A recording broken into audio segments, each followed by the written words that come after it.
we need to talk a lot more about menopause. And today specifically, we're going to deal with its impact on the workforce. Angela Johnson is the co-founder of sanoLiving, which has a virtual health center called sanoMidLife, and she joins us with her story. Thanks so much for joining us, because menopause has such a stigma to it. It's great to be here, Annette. Thank you.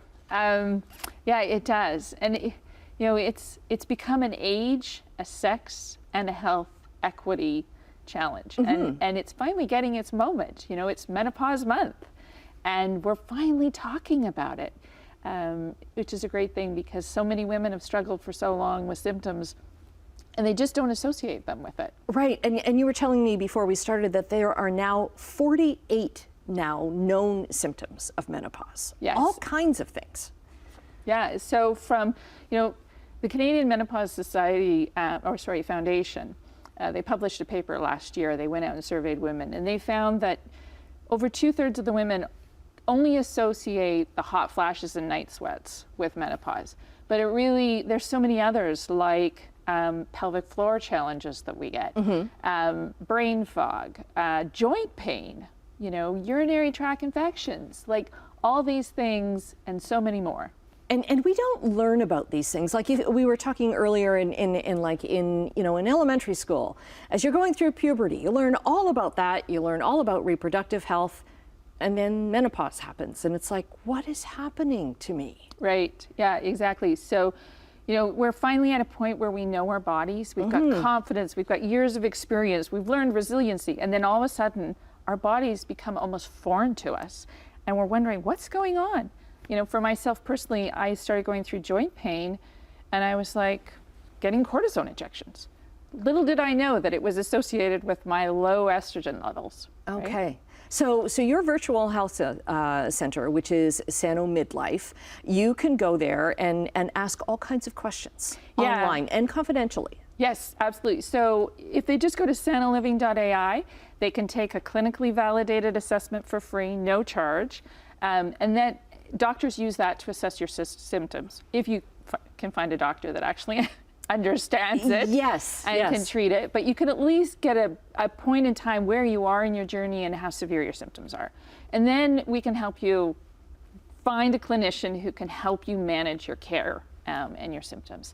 And then in addition to that, we have this smart virtual assistant that you can go and you can ask as many questions as you want. But one thing I wanted to mention is that, 1 in 10 women, their symptoms are severe that they actually leave work over their symptoms.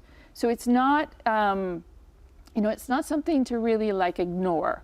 And we need to start talking about it, but we also need to give women access to care so that they can manage those symptoms. Right, through their benefits package. And not the stigma, and not being ashamed, and not, I can imagine that some are probably like, oh, well, this limit my career if I go to my benefits package, and they know now. Right. So we accommodate, my fear is, and this is why I started the company, is that my fear is that women, the workplace is going to say, we accommodate her in her fertility years, and now we're going to accommodate her in their 20 years of menopause. When are we, why are we investing in these women? So I'm fearful that the ground we've forged with getting into the boardroom and the management positions that we've fought so hard to get, that if we don't get the care we need, that might actually happen. Right. And that's not to say that menopause is a bad thing all the way. No. It's like a fact of life.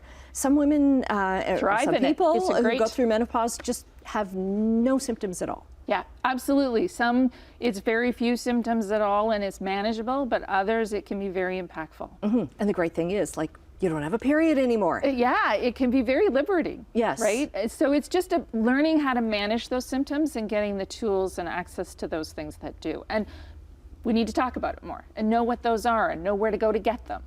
Right. What was the biggest thing for you? We've got about a minute left, but the biggest kind of stigma that you faced or issue that you faced? Well, so I started going through what they call perimenopause. So it's the early stuff that starts to happen when the estrogen goes down. And so I went on hormone replacement therapy at 40. And I felt great. But then, I retired, and I thought, oh, I don't need it anymore. I went off. I crashed. I had no interest in anything anymore. I had no motivation. So mental health became a challenge for me. The joint pain came back. Oh, I had night sweats and hot flashes that were just awful, awful. So yeah, for me it was tough. Okay. So many of those 48 symptoms that you can go through.